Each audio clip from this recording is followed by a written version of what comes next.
Dhanushkodi the ghost town of Rameswaram ಅಂತಾನೆ ಪ್ರಸಿದ್ಧಿಯಾಗಿದೆ. ತಮಿಳುನಾಡಿನ ರಾಮೇಶ್ವರಂ ದ್ವೀಪದ ಕಟ್ಟ ಕಡೆಯ ಊರು ಧನುಷ್ಕೋಡಿ. ದಿನವಿಡೀ ಪ್ರವಾಸಿಗರಿಂದ ತುಂಬಿರುವ ಈ ಊರು ಸಂಜೆ ಆಗ್ತಿದ್ದಾಗೆ ತನ್ನ ಭಯಾನಕ ಸ್ವರೂಪಕ್ಕೆ ತಿರುಗುತ್ತದೆ. ರಾತ್ರಿ ಈ ಊರಲ್ಲಿ ಯಾರೊಬ್ರು ಇರಲ್ಲ. ಯಾಕಂದ್ರೆ ರಾತ್ರಿ ಆದ್ರೆ ಈ ಊರಲ್ಲಿ ದೆವ್ವಗಳೊಬ್ಬರ ಇರುತ್ತಂತೆ. ಹೌದು, ಈ ಊರಲ್ಲಿ ರಾತ್ರಿ ಆದ್ರೆ ಯಾರೋ ಭಯಾನಕವಾಗಿ ಕಿರ್ಚಾಡ್ದಾಗೆ ಮತ್ತೆ ಯಾರೋ ಓಡಾಡಿದಾಗೆ ನಡೆದಾಡಿದ ಹಾಗೆ ಶಬ್ದ ಬರುತ್ತಂತೆ. ಆದ್ರೆ ಈ ಧನುಷ್ಕೋಡಿ ಊರು ಯಾವತ್ತೂ ಹೀಗೆ ಇರಲಿಲ್ಲ. 1964ರ ಮುಂಚೆ ಇಲ್ಲಿ ಜನರು ಸಾಮಾನ್ಯವಾಗಿ ವಾಸ ಮಾಡ್ತಿದ್ರು. ಧನುಷ್ಕೋಡಿ ಅನ್ನೋದು ಭಾರತ ಮತ್ತು ರಾಮೇಶ್ವರಂ ದ್ವೀಪದ ಕಟ್ಟ ಕಡೆಯ ಊರಾಗಿತ್ತು.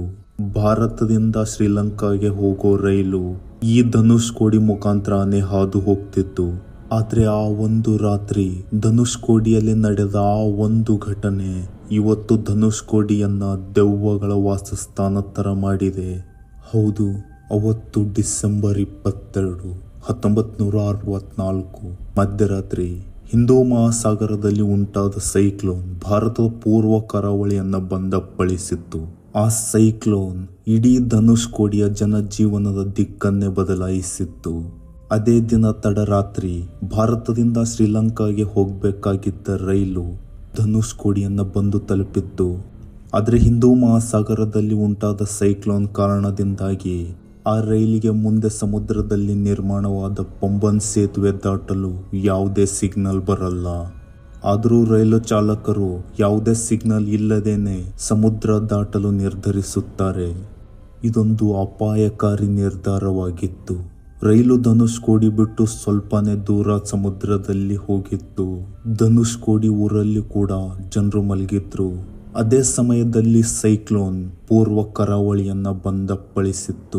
ಆ ರಭಸಕ್ಕೆ ರೈಲಿನ ಹಳಿಗಳು ಕುಸಿದ ಕಾರಣ ರೈಲು ಮತ್ತು ರೈಲಿನಲ್ಲಿ ಪ್ರಯಾಣ ಮಾಡುತ್ತಿದ್ದ 110 ಪ್ರಯಾಣಿಕರ ಸಮೇತ ಸಮುದ್ರ ಪಾಲಾಯಿತು. ಅದೇ ಸಮಯದಲ್ಲಿ ಆ ಸೈಕ್ಲೋನ್ ಧನುಷ್ಕೋಡಿ ದಡಕ್ಕೂ ಬಂದಪ್ಪಳಿಸಿತ್ತು.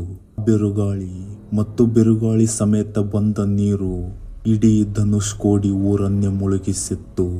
ನೋಡ್ತಿದ್ದಾಗೆ ಸುಮಾರು 2,000 ಜನ ತಮ್ಮ ಪ್ರಾಣ ಕಳ್ಕೊಂಡಿದ್ರು. ಈ ಘಟನೆ ಭಾರತದಲ್ಲಿ ನಡೆದ ಅತ್ಯಂತ ಭಯಾನಕ ಘಟನೆಗಳಲ್ಲೊಂದಾಗಿದೆ. ಈ ಘಟನೆಯ ನಂತರ 1964ರಿಂದ ಇಲ್ಲಿಯ ತನಕ ಮತ್ಯಾವತ್ತೂ ಜನರು ಈ ಧನುಷ್ಕೋಡಿ ಊರಲ್ಲಿ ನೆಲೆಸಲು ಧೈರ್ಯ ಮಾಡಲೇ ಇಲ್ಲ. ಇವತ್ತಿಗೂ ಈ ಊರು ಪೂರ್ತಿಯಾಗಿ ಹಾಳು ಬಿದ್ದಿದೆ. ಒಂದು ಕಾಲದಲ್ಲಿ ಭಾರತದ ಒಂದು ಸಾಮಾನ್ಯ ಊರಾಗಿದ್ದ ಈ ಧನುಷ್ಕೋಡಿ ಇವತ್ತು ಭಾರತದ ಅತ್ಯಂತ ಭಯಾನಕ ಜಾಗಗಳಲ್ಲೊಂದಾಗಿದೆ. ಬೆಳಗ್ಗೆಯಿಂದ ಸಂಜೆ ತನಕ ಇಲ್ಲಿ ಪ್ರವಾಸಿಗರು ಬರ್ತಾ ಇರ್ತಾರೆ. ಆದ್ರೆ ಸಂಜೆ ಆಗ್ತಿದ್ದ ಹಾಗೆ ಇಲ್ಲಿ ಯಾರನ್ನು ಇರಲು ಅನುಮತಿ ಕೊಡುವುದಿಲ್ಲ. ರಾಮನಿಂದ ನಿರ್ಮಾಣವಾದ ಸೇತುವೆ ಕೂಡ ಇದೇ ರಾಮೇಶ್ವರಂ ದ್ವೀಪದಲ್ಲಿದೆ. ಈ ಧನುಷ್ಕೋಡಿಯನ್ನು ತಲುಪಲು ರಾಮೇಶ್ವರಂದಿಂದ ಸೌಲಭ್ಯಗಳಿವೆ.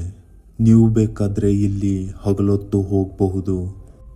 ಈ ವಿಡಿಯೋನ ಲೈಕ್ ಮಾಡಿ, ಈ ಚಾನೆಲ್ನ ಸಬ್ಸ್ಕ್ರೈಬ್ ಮಾಡಿ ಮತ್ತೆ ಪಕ್ಕದಲ್ಲಿರೋ ಬೆಲ್ ಬಟನ್ನು ಪ್ರೆಸ್ ಮಾಡಿ. ನಮಸ್ತೆ ಗೆಳೆಯರೇ, ಸಿಗೋಣ ಮತ್ತೊಂದು ವಿಡಿಯೋದಲ್ಲಿ.